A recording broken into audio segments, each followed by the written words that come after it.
En primer lugar, haremos una breve introducción a qué es el síndrome antifosfolípido, hablaremos de manifestaciones clínicas y de los anticuerpos. Posteriormente pasaremos a hablar de los criterios de clasificación, sobre todo haciendo hincapié en los nuevos criterios del año 2023. Y después pasaremos a hablar de las recomendaciones de tratamiento del año 2019 de EULAR. La segunda parte de la sesión se va a dedicar a los topics sobre 4 temas que me han parecido interesantes traer hoy aquí.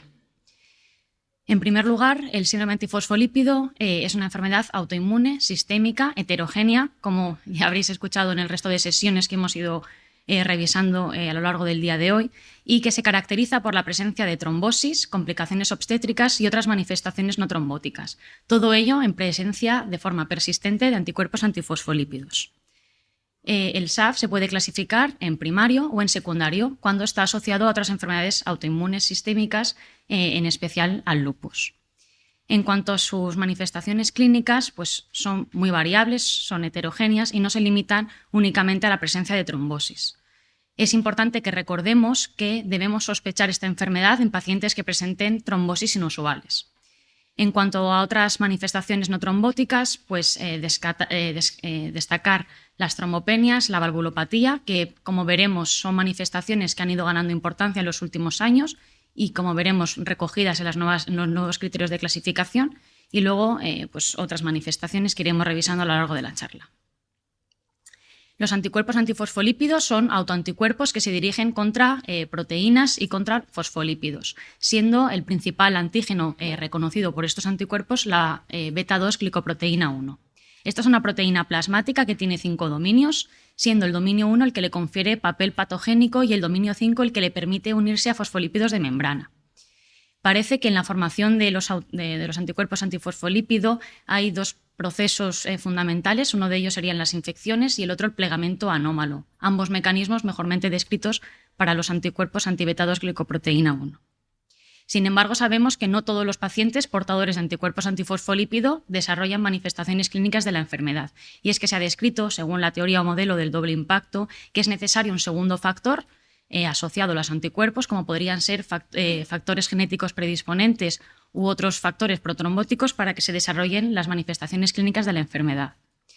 En cuanto al anticoagulante lúpico, que a lo mejor a mí también me ocurría, muchas veces lo confundimos con un anticuerpo y realmente es un test y que fue descrito en los años 50 en pacientes con lupus, de ahí su nombre.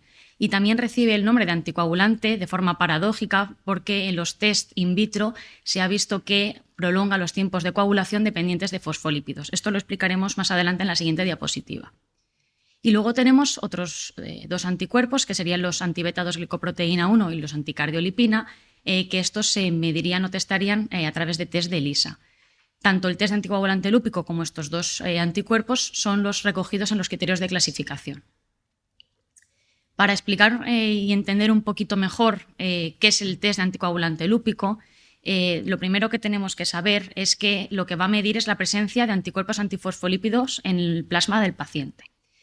Este test consta de 3 fases. La primera es la de cribado, en la que se añade veneno de la víbora de Russell al plasma del paciente. Este veneno lo que hace es activar la cascada de coagulación dependiente de fosfolípidos. En presencia de estos anticuerpos, lo que se produciría es un alargamiento de los tiempos de coagulación y digamos que no se produciría la coagulación de forma adecuada. En la segunda fase, la fase de mezcla, lo que se hace es añadir plasma normal, que contiene factores de coagulación. Sin embargo, al añadir este plasma normal no conseguiríamos revertir esa alteración de la coagulación y, por ejemplo, para también ilustrarlo mejor, en pacientes que tuvieran un déficit de factores de coagulación, el añadir plasma normal sí que corregiría este defecto de la coagulación. Y por último tendríamos el test de confirmación, en lo que se trata de añadir un exceso de fosfolípidos y de esta forma, quedando los fosfolípidos libres, no unidos a anticuerpos antifosfolípido, sí que se corregiría el defecto de la coagulación y se produciría de forma normal. Pasando ahora a hablar de los criterios de clasificación, como ya se ha comentado esta mañana, no son criterios diagnósticos. Realmente los criterios de clasificación sirven para identificar pacientes que con mucha seguridad tengan la enfermedad para ser incluidos en estudios y en ensayos clínicos. Dicho esto, los primeros criterios de clasificación en el SAF fueron publicados en el año 1999 y más tarde se revisaron en el año 2005. Fueron publicados en el año 2006 y se conocen como criterios de Sydney, y estos son los criterios que hasta ahora todos nosotros conocíamos. Sin embargo, en el año 2023 ACR EULAR publica unos nuevos criterios que, como veremos, con bastantes novedades respecto a los previos. Brevemente, los criterios de Sapporo realmente nacen con la idea de intentar definir las características clínicas del síndrome antifosfolípido y de destacar el papel patogénico de los anticuerpos. Y estos criterios, que son aquí, no me voy a detener en ellos, posteriormente se revisaron. Entre las novedades que incluyen estos nuevos criterios es el de establecer un límite de 5 años entre el evento clínico y la prueba de laboratorio positiva. También destacan la importancia de la persistencia de la positividad de los anticuerpos, estableciendo un límite de 12 semanas. Y además incluyen por primera vez como criterio de clasificación los anticuerpos anti-beta-2-glicoproteína. También hacen una distinción entre el acorte de positividad que se establece en 40 unidades o un percentil 99. En los criterios ACR EULAR, que nacen con la necesidad de intentar mejorar la precisión diagnóstica y la fiabilidad de los criterios de clasificación, estos criterios se basan en una metodología muy rigurosa, intentando utilizar la evidencia más sólida posible, y el sistema que utilizan es un sistema ponderado y aditivo, diferente a los anteriores, y en el que hay dos cosas que son importantes a la hora de cuantificar los criterios clínicos. Primero es que solamente se contará como criterio de manifestación clínica cuando no exista una causa alternativa que lo justifique. Y por último, igual que en los criterios de lupus que se han repasado en la anterior charla, solamente debemos contar aquel criterio por cada dominio que tenga una mayor puntuación. Además, por el diseño del sistema, parece que una ventaja puede ser su flexibilidad y posible modificación en caso de que fuera necesario en el futuro. Como otras novedades o diferencias, pues incluyen unos criterios de entrada por primera vez, siguiendo también los criterios similares al lupus, y en este caso disminuyen el límite entre evento clínico y prueba de laboratorio positiva a 3 años. Estos criterios se validaron en 2 cohortes internacionales de aproximadamente 900 pacientes, pero sin embargo hubo algunas poblaciones, como por ejemplo la raza negra, que no fueron realmente bien representadas y que por tanto pues, la aplicabilidad de estos criterios en estas poblaciones podría estar limitada. Como veis, tiene una especificidad muy alta. Los anteriores de Sydney tienen una especificidad del 86%, por tanto mejoran mucho este aspecto, pero a costa de disminuir la sensibilidad, teniendo una tasa de falsos negativos elevada del 16%, por tanto hasta un 16% de los pacientes que tengan realmente la enfermedad no van a ser clasificados como tales. En cuanto a diferencias en los criterios clínicos, pues por primera vez se incluye una estratificación del riesgo en el dominio trombótico macrovascular por riesgo cardioembólico, por riesgo de cardiovascular de los pacientes en el caso de las trombosis arteriales, y por otro lado también en función del riesgo de tromboembolismo venoso.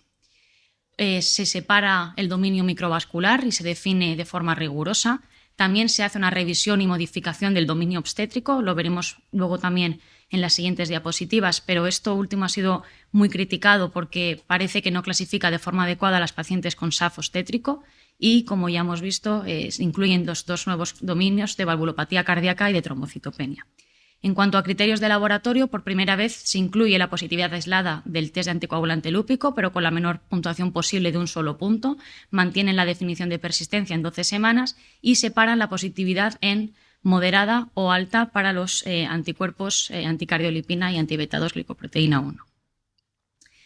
No sé si los podréis ver bien, pero los criterios, como veis, incluyen estos criterios de entrada para que si un paciente tiene una puntuación de evento clínico más un punto de prueba de laboratorio, ya se podrían aplicar los criterios. Y lo que ya hemos revisado de que es importante descartar que no existan otras causas que justifiquen las manifestaciones clínicas para poder asociarlas al SAF y la estratificación en función del riesgo cardiovascular y tromboembólico de los pacientes. Y pasando ya a hablar del tratamiento del SAF, para ello me he basado en las recomendaciones EULAR del año 2019. Y EULAR, en primer lugar, nos hace una serie de recomendaciones generales. La primera de ellas es la estratificación del riesgo de los pacientes con SAF y su importancia, que veremos a continuación. Después también nos da una serie de recomendaciones generales para pacientes portadores de anticuerpos antifosfolípido, como el cribado y control de factores de riesgo cardiovascular, así como la evaluación del riesgo de trombosis venosas y el uso de heparina de bajo peso molecular en situaciones de alto riesgo.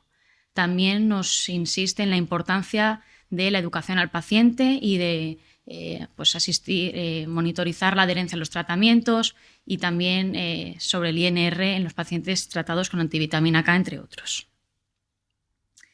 En cuanto a la estratificación del riesgo, pues una de las cosas más importantes que se tienen en cuenta en las recomendaciones es el perfil de anticuerpos. Se definen como perfil de alto riesgo la presencia de test anticoagulante lúpico positivo, la positividad doble o triple, la doble considerada para presencia de anticardiolipina y antibeta-2-glicoproteína y triple cuando el test anticoagulante lúpico es positivo, y también se considera de alto riesgo la presencia de títulos elevados de forma persistente. Otras cosas a tener en cuenta es la historia previa de trombosis y de complicaciones obstétricas, la coexistencia de otras enfermedades autoinmunes sistémicas, en especial el lupus, y también la presencia de otros factores de riesgo cardiovascular tradicionales como el tabaquismo, la hipertensión, etc. Existen dos escalas de medición del riesgo del síndrome antifosfolípido. Una es el Antifosfolipid Score. En esta únicamente tienen en cuenta parámetros de laboratorio, con la limitación que supone, dado que estas técnicas de laboratorio no están estandarizadas y por tanto es complicado trasladar esto a la práctica clínica. Y por último, el Global Antiphospholipid Syndrome Score. En este caso se añaden también otros factores como los factores de riesgo cardiovascular en la medición del riesgo. Y bueno, simplemente apuntar que una puntuación mayor de 12 se consideraría de alto riesgo. Estas escalas se utilizan sobre todo en ensayos clínicos y no tanto, o en estudios y no tanto en la práctica clínica.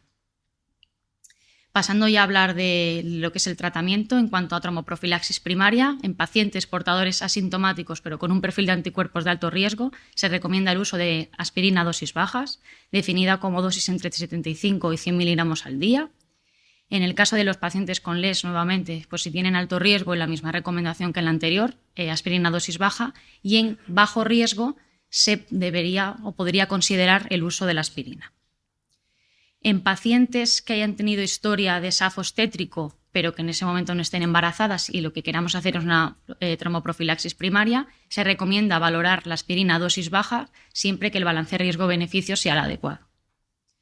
En cuanto a tromboprofilaxis secundaria, en pacientes que han sufrido una trombosis venosa, la recomendación es el uso de los antagonistas de la vitamina K con objetivo de INR entre 2 y 3. Y en este caso, EULAR nos indica que podríamos considerar los anticoagulantes orales de acción directa, pero esto lo comentaremos después en el topic número 3. En cuanto a la duración del tratamiento, si podemos identificar una causa que haya precipitado el evento trombótico, en ese caso la duración del tratamiento sería la de las recomendaciones en las guías internacionales, aunque en casos de alto riesgo podríamos valorar hacer una anticoagulación indefinida. Pero si no podemos identificar un evento que haya provocado la trombosis, en ese caso la anticoagulación deberá ser indefinida. En casos de recurrencias, pues se puede valorar aumentar el objetivo de INR a 3 o 4, hacer cambio por heparina de bajo peso molecular o añadir aspirina a dosis bajas.